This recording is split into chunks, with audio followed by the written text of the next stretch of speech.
Okay, so I'm going to start this series of lectures as we start talking about DNA with kind of like some questions. And I'm approaching this just a little bit different because I need you to be able to make the connections between the stuff that we learned in meiosis and Mendel with the stuff that we're starting to learn in DNA. So what do we know? Let's just go ahead and make a list of things. Let me get on my pen here. Just kidding.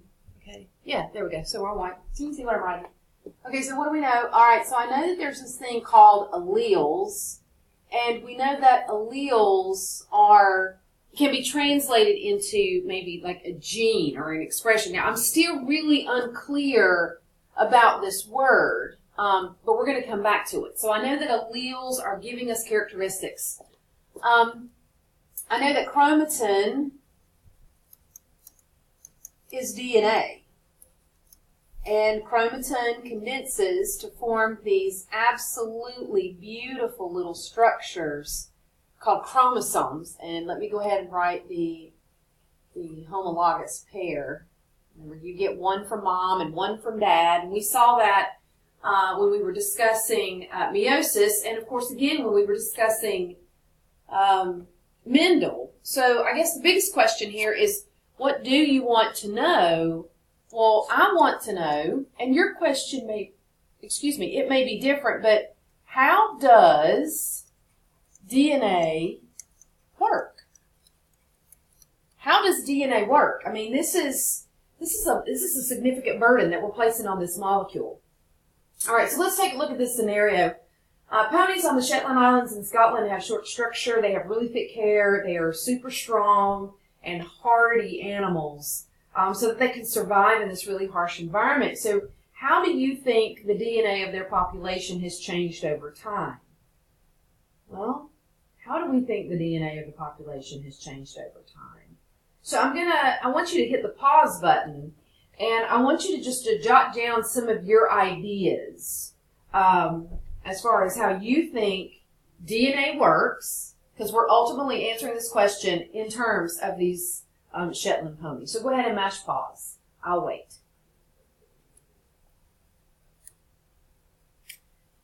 Now, the next thing that I want us to think about is, let's just go ahead and start with some basic stuff. So you're looking at your four-leaf clover, and it has some different things. It has stands for.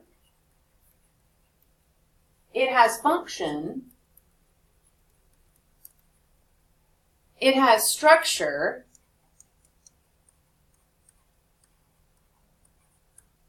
And it has location. And it has this beautiful piece of DNA in the middle of it. Okay? So DNA, of course, stands for deoxyribonucleic acid. Okay? What is the function of DNA?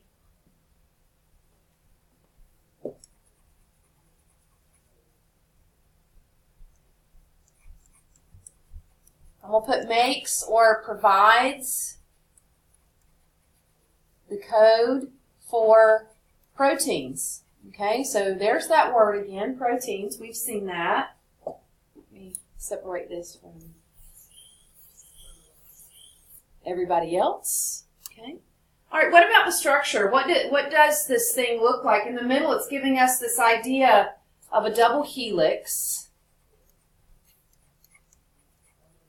Okay, we'll talk more about that in a few minutes. Double helix. It's got some bases, and I'm going to abbreviate for right now: adenine, thymine, cytosine, and guanine.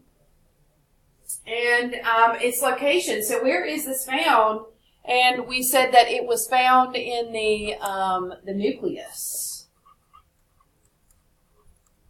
Ooh, the nucleus of each cell.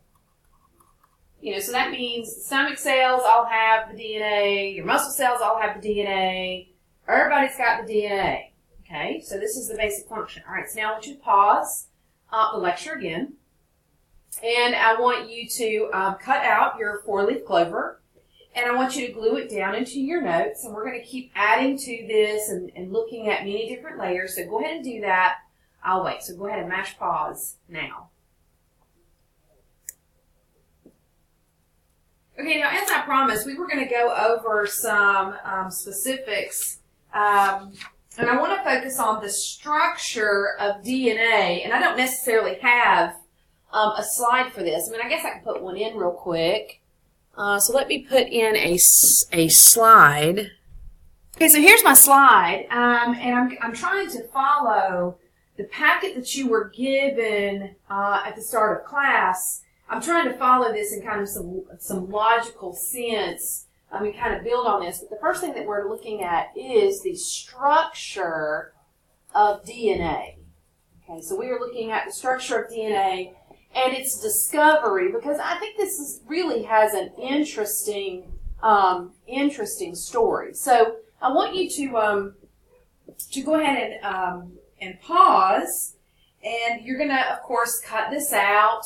And then, of course, glue. So you may have to do just a little bit of research on who these scientists are and jot down some information about each one of these individuals. So go ahead and pause and do your cutting and gluing, and then fill in the information. And when you get done, go ahead and we'll continue with this. Okay? So go ahead and pause now. Okay, so you have already got your structure of DNA and your discovery map, and of course those in the middle is going to be James Watson, and I'm going to need a little bit of help because I forget some of these individuals and what they did in terms of the model of DNA, so I'm going to have to depend on you folks. All right, so they devised the model, and those that helped the model, of course, is this beautiful lady named Rosalind Franklin. And I don't know if you guys have noticed, but she has an eerie resemblance to Lily Lambert. So I thought that was pretty cool. Okay, Lily. All right, so the next one, I'm going to put Irwin Chargaff, and for the last one, I'm going to put Maurice Wilkins. Okay, so I've got the placement. It really doesn't matter which order you put these in. I mean, it really doesn't matter. I'm going to add a little bit of information about Maurice Wilkins. His contribution, I think, would probably be most noted to X-ray diffraction. All right, so X-ray diffraction. And, of course, we can look at Irwin Chargaff. And he's got an interesting little image, but he was an Austro-Hungarian biochemist. And his contributions... he discovered the key facts needed. All right, so he discovered key facts needed to interpret the structure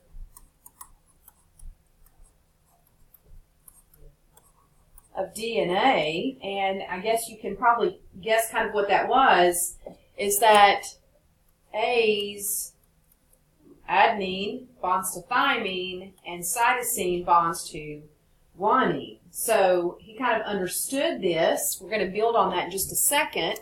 And then let's talk about Rosalind Franklin.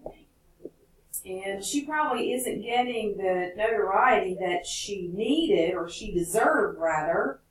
But she was the X-ray crystallographer who made contributions to the understanding of structures DNA, RNA, viruses, coal, and even graphite. So she was responsible for X-ray crystallography.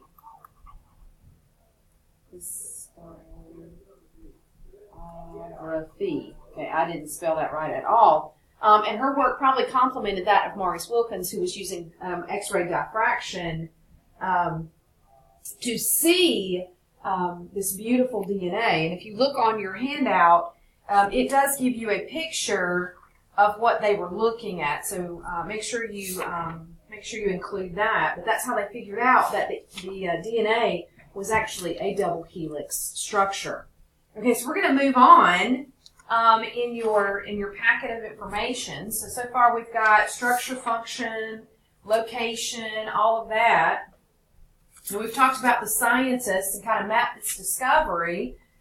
And I think one of the critical things is that these people were probably working together, I'm hoping and assuming, as a team. But let's look at base pairing rules and Chargaff's rules, because we said that he discovered key facts needed to interpret DNA. And it says, finish the right side of the nitrogen base pairs by writing in the appropriate nitrogen base to match the left side.